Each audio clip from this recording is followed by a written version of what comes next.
Šmirgla, stega, odvijač i skalpel samo su deo alata koje koriste modelari somborske sekcije. Da bi se uradio jedan model aviona potrebno je od 3 dana do 2 meseca strpljivog majstorskog rada, a sve zavisi od dimenzija. 16-godišnji Vladimir Volić iz Stapara autobusom dolazi na časove modelarske sekcije poslednje 4 godine. Deo koji najviše voli da izrađuje su krila aviona.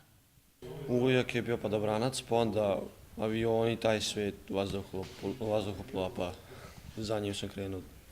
Ovi što sad sklapamo, one crveni, oni su povlačimo sa sajlom.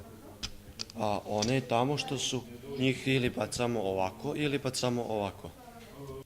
Ivona Živković ima 13 godina. U poslednjem periodu sklopila je 10 aviona. Ističe da ovaj hobi ne bi zamenila nekim drugim jer su iskustva sa takmičenja posebna draž modelara. Moj deda se inače bavi ovim sportom i otišli smo jednom na livadu i onda je to mene tako zanimalo i onda sam isto krenula da pravim avione. Mora biti strpljenja i mora da ruke budu onako osetljive. Mojim drugarima je to glupost. Meni je zanimljivo. Iako je modelarska sekcija aerokluba u Somboru jedina u Zapadnobačkom okrugu, u njoj ima samo 20 članova, jer trend zainteresovanosti dece opada. To su deca koja vole nešto rukama da rade.